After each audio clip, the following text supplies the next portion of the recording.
Hi guys, welcome back to the Player YouTube channel, and today you join me with the new Audi Q3, and it's not just any old Q3, this is the Audi Q3 SPORTBACK.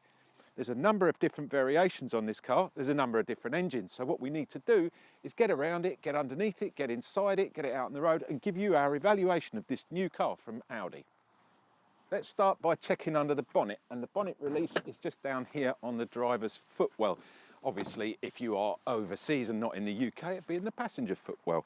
The release button is right in the centre there. It's massive and very easy to access as well. And look at that, gas strut. Don't need any fiddling about trying to find a little lever to put up or whatever. Right, so there are three different types of engine that come with the Q3. You get a 1.5 petrol engine that develops around about 150 brake horsepower. That's a 4-cylinder.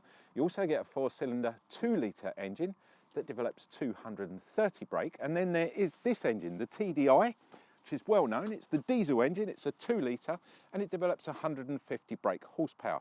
Two types of gearboxes, manual and automatic, unless they've invented something else in the last few years that I haven't heard about. This one has the automatic, it's a 7-speed automatic. There is a 6-speed manual as well. Either 2-wheel front drive, or you've got the famous Audi Quattro all-wheel drive. There's a great load of choice. Let's crack on, see what else we can find out about this new car.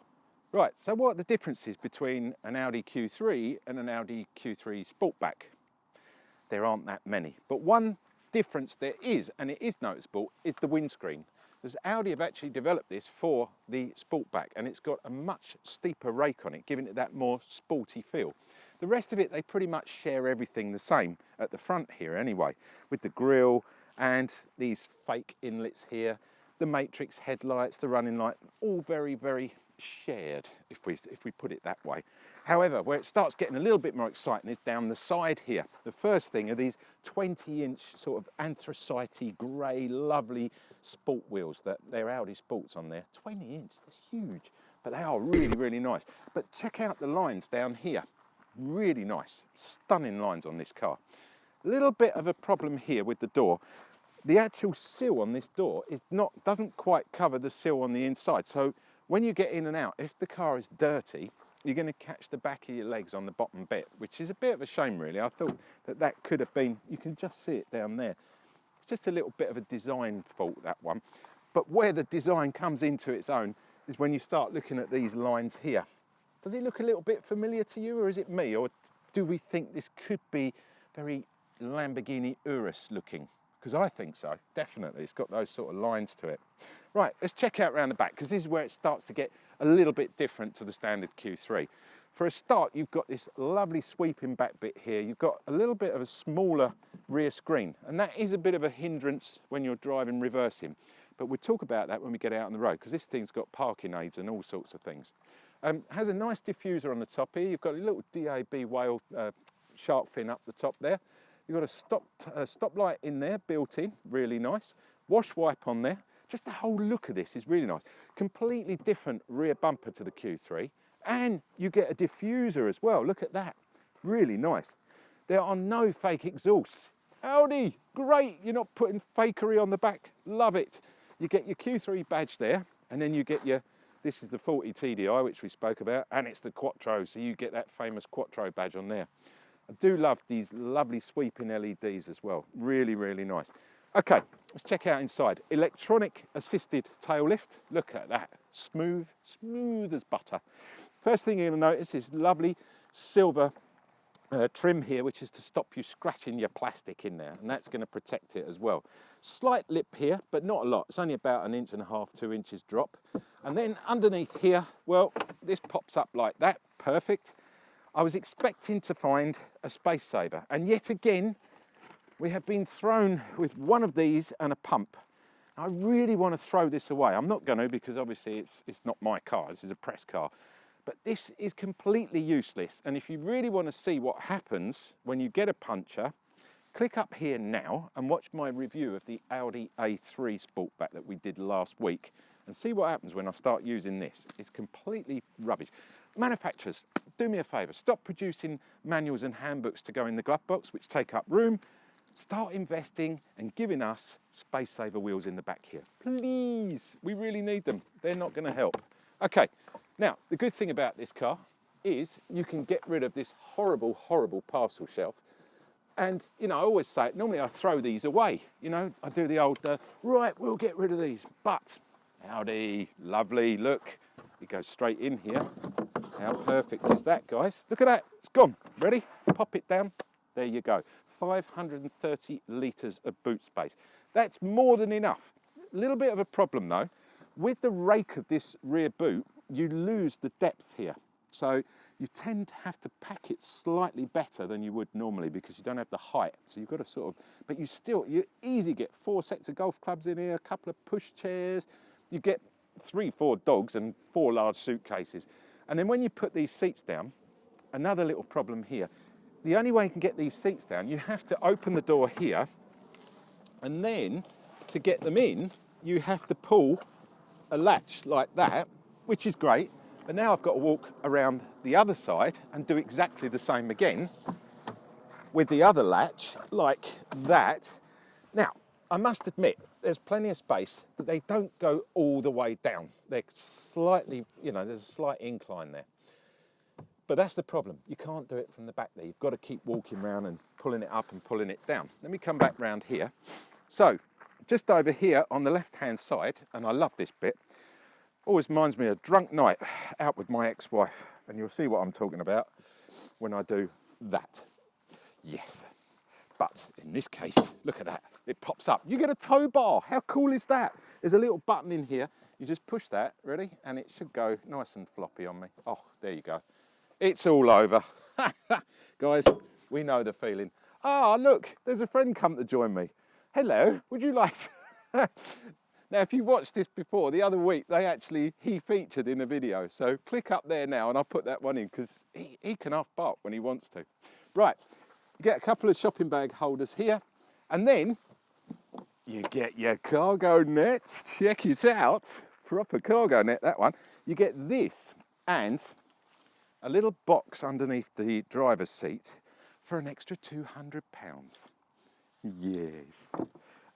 Guys, the only other thing I have to tell you is there is a 12-volt adapter hidden down there as well. We found it, yes. Right, let's get around in there and see what it's like for the passengers. All right, let's check it out in the back for the passengers, how comfortable it is. Well, it's nice and easy to get in and out of, and you've got a really nice large window here, and that window does go all the way down. So any kids in the back here, they're gonna love it because they can look right out without having that horrible bit that other manufacturers have. Anyway, enough said about that. You still get these stupid things. I don't know why we have them. Anyway, look, they have got some nice indents in the seat, so you've got plenty of room for your knees there. And there is a nice, you can get your feet right under there. Unfortunately, although these seats, they do sort of semi-recline, there's a tether here.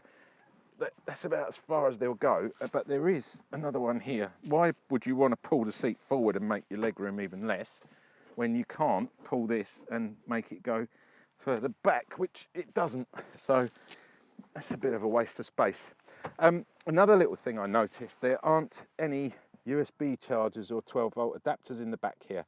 So if you've got a couple of kids in here, they're going to be really disappointed when their little game things start to run out of juice and there's nowhere to charge it. They're going to be pestering for the 1 or 2 that are available up front. And also there's no independent heating controls, as in you can't have hot or cold. It's either on or off, but at least you can point it in a vague direction where you want the airflow to go. In the centre here, well, there's quite a high transmission tunnel, but let's check it out what it's like to sit in if you're going to be sat in the middle. And it's not bad. I mean, it'll get you home from, someone collects you and gives you a lift, you'd put up with it, but I wouldn't want to go too far because the big problem with this car is being the Sportback, the roof comes down at a rather steep rake here. And then consequently, you lose a lot of the height. So if there's someone in the middle and you're pushed over, look, I'm not very tall. I'm only about 176 centimetres, so it's not a lot. It's about 5'10" in old money. In the centre here, you do get a nice armrest. That's quite comfortable. And it's you also get this very technical, push the button, and you get a double cup holder, pops up there. I like that, that's really clever. We get the, I call it the B&Q. And if you've watched me before, you'll know what I mean by a B&Q. So this is the B&Q, and basically, if you are the French sophisticated, this is the ski edge, and you can put your skis in there and go skiing and look very sexy. Whereas if you're from England, this is somewhere where you can put your 2x1 6-foot wood, because it will go all the way through here, and you'll collect it from B&Q, which is a superstore over here. If you're in the States, it's Walmart. There you go, job done. Isofix points either side. However, these are the poppy outy ones. You're going to lose these. They're going to charge you for another load anyway. I think you get the drift. They should just make them so they just pop in and stay in or lift over. I like the finish on this car. It's sort of 50% leather. It's got like a leather all the way around here. And then you've got the material here as well. It is nice. It's nicely finished. But with a few problems with the roof and, you know, not having somewhere to charge and a couple of other bits and pieces, I don't know. Let me make my mind up by sitting in the front seat and seeing what you get as the driver.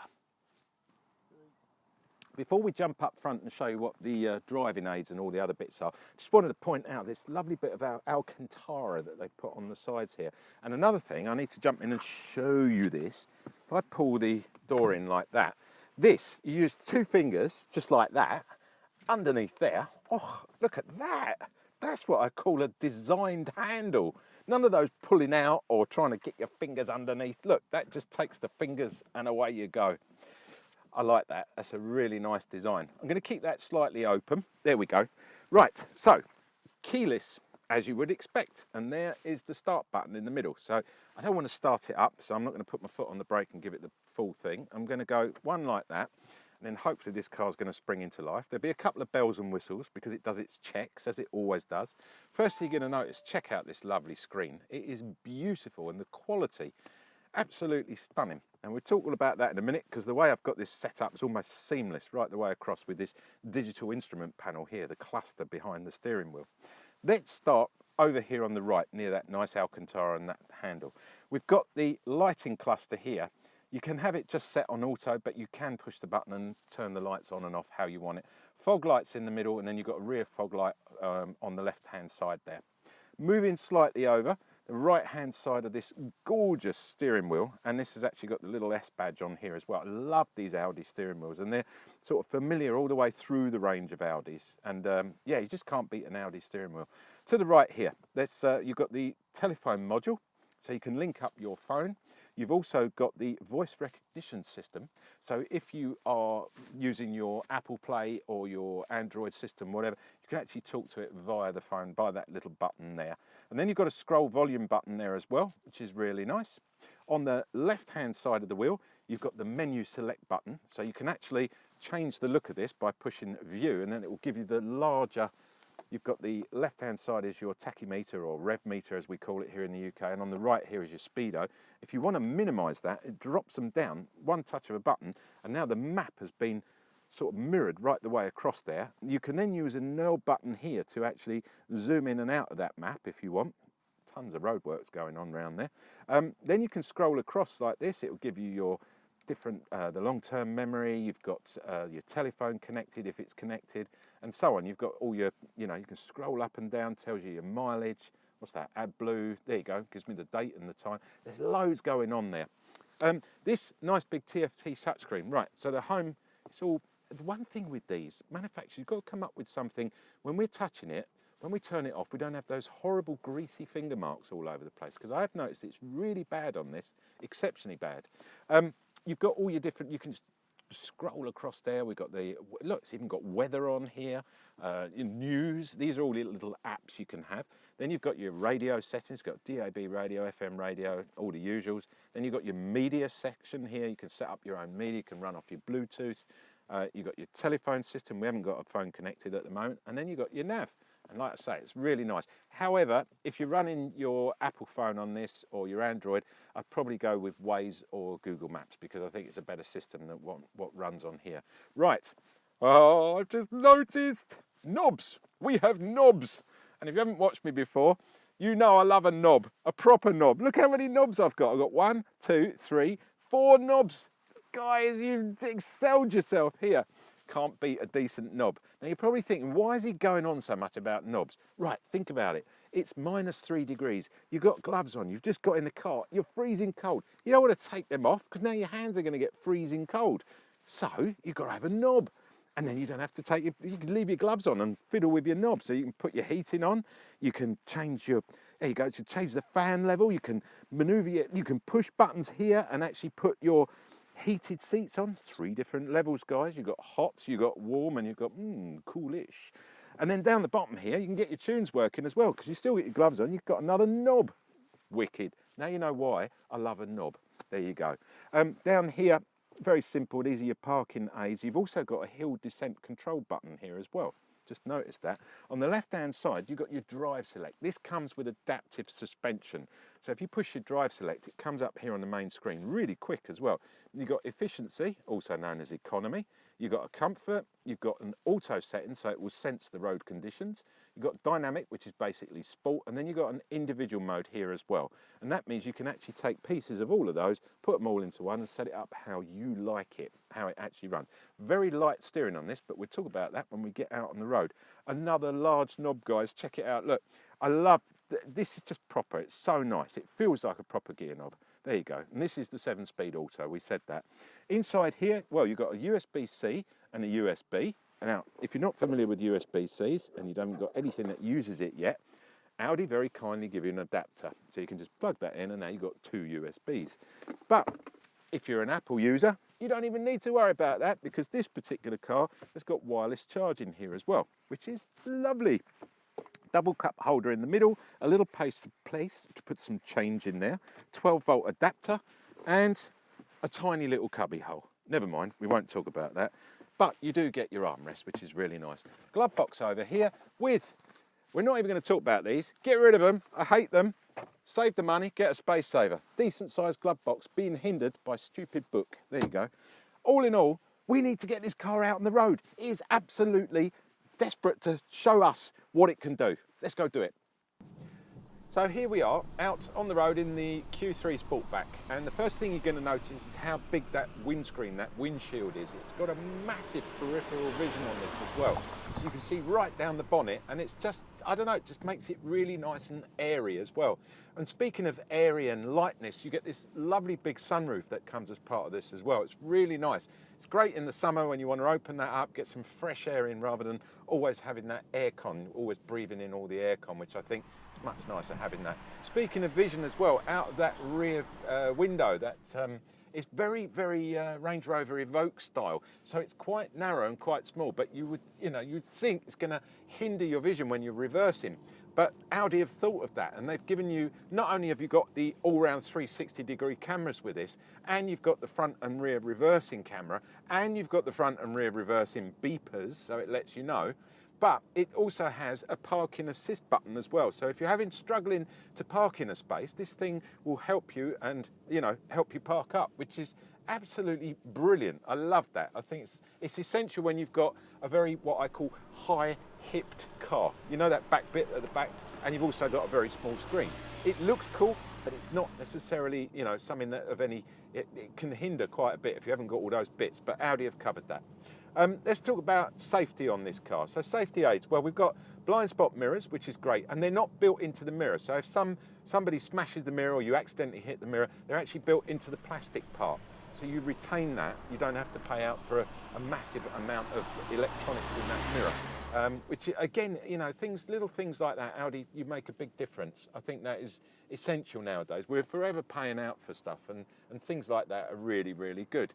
You get autonomous braking in town. You know what that is. So if a little mouse runs out and you don't see it, car will take over, brake for you. Also works in reverse. I've actually had that happen to me once, quite a while ago in another car, but something walked behind me. I didn't see it because it was below my peripheral vision, and the next minute the car took over and stopped the actual vehicle itself. You have impending collision warning on this as well. Now, some cars, it's very, very sensitive and it can really get on your nerves, keep beeping at you, telling you, oh, you might have an accident, oh, there's a car in front, oh, there's a bicycle pulling out. But this car seems to be quite nicely set up. It's not overly sensitive. So it will give you a little warning. It'll come up on that lovely digital instrument cluster, and it will give you that little sound warning and also a visual warning as well. A little red sign comes up. very good. You get things like the sign recognition as well.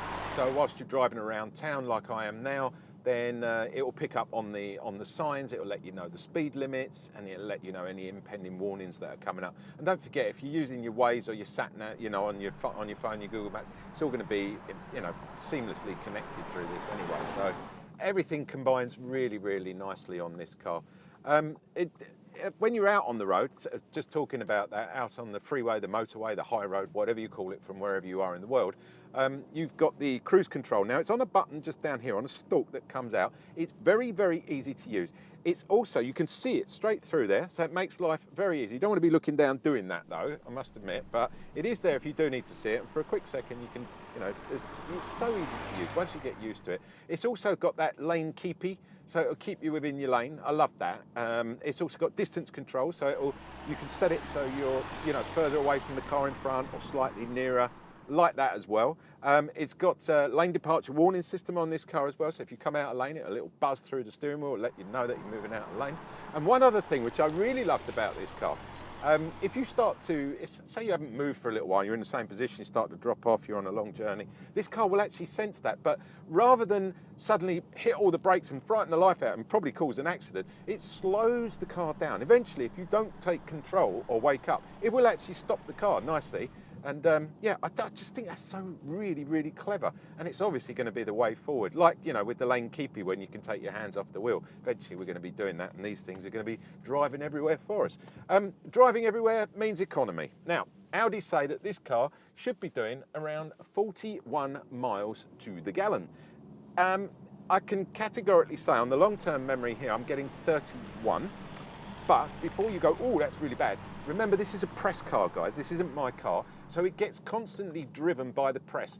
And 9 times out of 10, we're not doing journeys from, 600-700 mile journeys or 200-300 mile journeys. We are just driving it around doing what I'm doing now, which is around town, stop, start, giving you the lowdown on the car. So this car over a period of time, it doesn't tend to be that as economical as it should. So I normally around about 10 to 15% I allow. And if you add that in, we are starting to get into the ballpark figure there. So we'll allow it that. We are almost at the 40 when we allow the 10 to 15%. Price-wise, well, entry-level car, Technic, starts just a smidgy under 30,000 UK pounds. Top-line Vorsprung, these are the models, I'll tell you about those in a second, 46,000 UK pounds. It's a lot of money, but then it's a lot of car. And I think if you want to stand out, this isn't keeping up with the Joneses. This is standing out and being a little bit different from the average Q3 driver. So I think it's definitely worth a test drive in one of these. Models, well, you've got there's 6 different trim levels. Call them models, whatever you want to call them. You start with the Technic, I mentioned that. You've got the Sport, you've got the Sport line, you've got the Edition, then you've got the Black Edition, and then finally you've got the Vorsprung, which that is your range. And that can all be married up with those different engines. You've got 2 petrols, the diesel, like I mentioned earlier, auto gearbox, manual gearbox, pretty much everything's here, guys. It is absolutely stunning car to drive. That's how I'd like to sum this car up. It's definitely worthy of you taking this out for a test drive. Have a chat with the salesman about those different trim levels, because there is a lot of leeway in that. You don't want to be paying out 200 UK pounds for that cargo net and a little box underneath the seat here. Summing the car up, well, I think it definitely goes into my top 5 car of the year 2020 SUVs. Anyway, let's put it there. It's a lovely car to drive. It's comfortable, it's quiet, it does what it says on the tin. It's an Audi, guys. You've been watching me, AJ the Player. Thank you for watching. Don't forget, like, subscribe and comment. And if you can give me a thumbs up, that's great. Don't get any more money. Google don't pay us any more. I don't get paid any more by the boss. I just get a nice pat on the back for a job well done, and that really helps with that little thumbs up. Thanks, guys. Also, don't forget that the Player, or not me, the Player, is a much bigger organisation. It's not just YouTube's. There's a free book in this for you, so if you hang on there before you shut me off, you can get your hands on, get your grubby mitts on a 200-page bookazine for men. And it is designed for men because it's cars, boats, it's golf, it's wine, it's everything us guys love, including interviews with some very interesting people, holidays, you name it. Submarines, I remember in the last issue. It's online as well. And if you look down in there, there it comes, theplayer.co.uk. This will come up there for you. You know, it's free, and you just go there, and I'm not a data capture person, so just a name and an email, and you can have that for free. You can download it, you can look at it online. You can't have the real thing, because that costs a fortune. It's like £100 per issue or something like that. That's really crazy.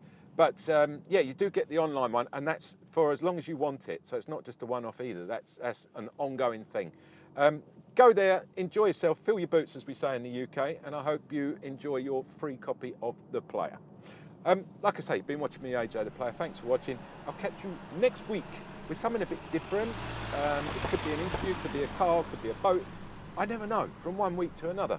They get thrown at me, these things, but I thoroughly, thoroughly enjoy it. Thanks for watching, guys. Take it easy out there, safe driving, and above all, love life, because that's what it's all about. I'll catch you next week. See you later.